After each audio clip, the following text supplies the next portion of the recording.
Hello friends, नमस्कार। आज हम सभी लोग सीटेट पेपर 1 एंड पेपर 2 में आए हुए शिक्षण शास्त्र के कुछ प्रश्नों को हल करेंगे, जो कि कुछ इस प्रकार हैं। क्वेश्चन नंबर है 1, मुहावरे एवं लोकोक्तियाँ सीखने सिखाने का महत्वपूर्ण उद्देश्य है। ए है मुहावरे एवं लोकोक्तियों का सुचिंतित प्रयोग करना। बी है मुहावरे एवं लोकोक्तियों का निर्माण करना। और सी है मुहावरे एवं लोकोक्तियों का अर्थ बताना। डी है कोश से मुहावरा एवं लोकोक्ति का अर्थ बताना। पहले का कौन सा सही है? ए, मुहावरे एवं लोकोक्तियों का सुचिंतित प्रयोग करना। क्वेश्चन नंबर है 2, तपस्या 7वीं कक्षा में विभिन्न संदर्भ में पृथ्वी, सुधा, वसुधा और भूमि शब्दों के प्रयोग की तरफ बच्चों का ध्यान आकर्षित करती है। ऐसा करने में क्या उद्देश्य है या उसका क्या उद्देश्य है? ए है शब्द भंडारण का विकास। बी है भाषा का व्याकरणिक ज्ञान। डी है हिंदी की बारीकियां समझना।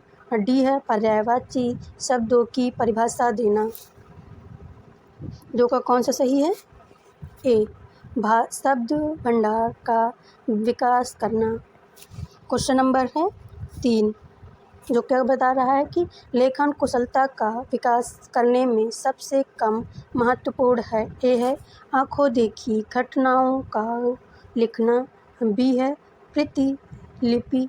और सी है अधूरी कहानी को पूरा करना। डी है कहानी, कविता आदि का सृजनात्मक लेखन। कौन सा तीसरे का सही है? बी, प्रतिलिपि। क्वेश्चन नंबर है 4 का में क्या बताया जा रहा है कि बच्चों की पठन कुशलता का विकास करने में सर्वाधिक महत्वपूर्ण है। कौन सा है? पाठ्य पुस्तक में दिए अभ्यास, भाषायिक रचनाओं का विकास।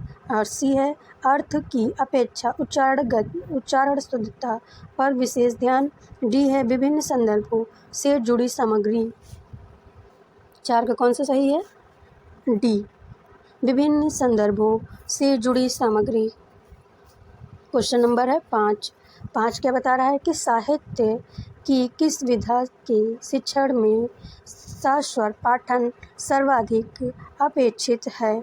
आत्मकथा, संस्मरण, एकांकी, जीवनी। 5 का कौन सा सही है? सी, एकांकी। क्वेश्चन नंबर है 6, गद्य पाठों के शिक्षण का उद्देश्य नहीं है। समृद्ध भाषा प्रयोगों के उदाहरण प्रस्तुत करना। फिर है समस्त गद्य विधाओं का पूर्ण ज्ञान। और फिर है भाषा संरचना की समझ बढ़ाना। और डी है विभिन्न प्रकार की भाषिक प्रयुक्तियों का परिचय कराना। कौन सा सही है? 6 का कौन सा सही है? बी, समस्त गद्य विधाओं का पूर्ण ज्ञान कराना। ये उद्देश्य नहीं है। ठीक है। क्वेश्चन नंबर है 7 में क्या बताया जा रहा है कि बच्चों के लिखित कार्य के अवलोकन का आकलन में सर्वाधिक महत्वपूर्ण है। तत्सम शब्दों का प्रयोग, अभिव्यक्त, विचार, वर्तनी, वाक्य विन्यास। 7 का कौन सा सही है? 7 का कौन सा सही है? बी, अभिव्यक्त, विचार।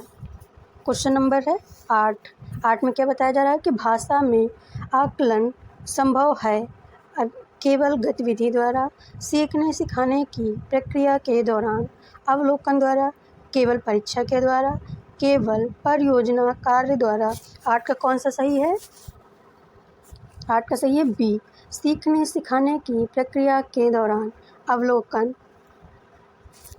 क्वेश्चन नंबर है 9 में क्या बताया जा रहा है कि एक भाषा डैश डैश डैश लिपियाँ में लिखी जा सकती हैं। हाँ, जिन उसमें थोड़ा फेरबदल हो सकता है। 3 सभी सीमित। 1 कितनी में क्वेश्चन क्या पूछा जा रहा है कि कोई एक भाषा डैश डैश डैश लिपियों में लिखी जा सकती हैं। हाँ, उनमें थोड़ा फेरबदल हो सकता है। क्वेश्चन नंबर 9 का कौन सा सही है? बी, सभी भाषाओं को थोड़ा फेरबदल के साथ लिखा जा सकता है। क्वेश्चन नंबर है 10 में क्या पूछा जा रहा है कि साधारण तौर पर शिक्षक यह समझते हैं कि बच्चों को लिखना तब सीखना चाहिए जब उन्हें वर्गों की पहचान हो जाए। यह विचार पूरी तरह से है। अब यहाँ पे लिख ले क्या है, ठीक है। क्या है? आ, वैज्ञानिक है। बी है, सही एवं स्वीकार है। वैज्ञानिक है, बाल स्वभाव के अनुकूल है। 10 का आंसर कौन सा सही है? कि यह सी, वैज्ञानिक है। क्वेश्चन नंबर है 11 में क्या बताया जा रहा है? पढ़ने की कुशलता का विकास करने के लिए ज़रूरी है कि अब बच्चों को द्रुत गति से पढ़ने के लिए बाध्य किया जाए। बच्चों को बोल बोल कर पढ़ने के लिए निर्देश दिए जाएं।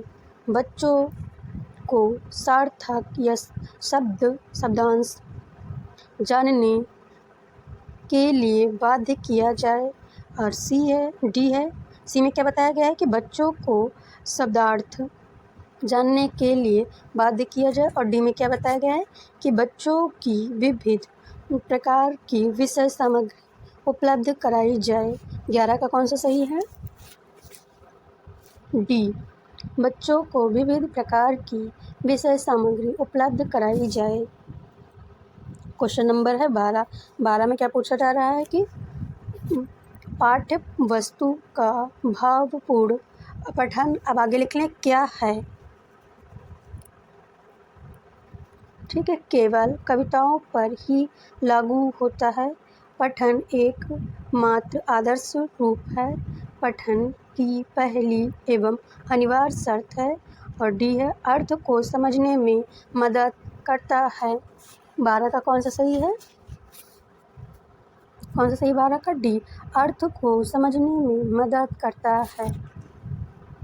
क्वेश्चन नंबर है 13 में क्या बताया जा रहा है कि 13 में प्राथमिक स्तर पर अधिकांशतः बच्चे डैश डैश डैश कविताएं पसंद करते हैं। लयपूर्ण कविताएं, छोटी कविताएं, वीर रस की कविताएं, नैतिक मूल्यों से ओतप्रोत कविताएं। क्वेश्चन नंबर है कितना? गलती हो गई यहाँ पे, 14 होना चाहिए। कौन सा सही होगा? 13 है, सॉरी। 13 पे कौन सा आंसर सही है? ए, लयपूर्ण कविताएं होनी चाहिए। क्वेश्चन नंबर है 14 में कौन सा सही है कि बच्चों की लेखन क्षमता के आकलन में सबसे कम महत्वपूर्ण है मानक वर्तनी, विचारों की स्पष्टता, मौलिकता, कल्पनाशीलता। 14 का कौन सा सही है? 14 का कौन सा सही? ए, मानक वर्तनी। और क्वेश्चन में क्या पूछा? लेखन की क्षमता का आकलन करने में सबसे कम महत्वपूर्ण कौन सा है? मानक वर्तनी। क्वेश्चन नंबर है 15 में क्या पूछा जा रहा है कि नाटक शिक्षण में सतत और व्यापक मूल्यांकन के लिए निम्नलिखित में से कौन सा सर्वाधिक महत्वपूर्ण है? पढ़े गए नाटक का मंचन, बी है पात्रों का चरित्र चित्रण लिखना, सी है लिखित परीक्षा, डी है मुख्य संवादों को सुंदर रूप में लिखना। 15 का कौन सा सही है? 15 का कौन सा सही? ए, कि पढ़े गए नाटक का मंचन करना। प्रश्नों की श्रृंखला यही समाप्त हुई है। अगर आपको क्वेश्चन समझ में आए हो और लाभकारी लगे हों तो प्लीज़ चैनल को सब्सक्राइब एंड लाइक ज़रूर करें। सीटेट में अगर अच्छे नंबर पर प्राप्त करना है तो हिंदी भाषा एसके चैनल से आप लोग जुड़कर प्रतिदिन 15 हिंदी के शिक्षण प्रश्नों को 15 जो आते हैं उनको डेली हल कर सकते हैं। Thank you class.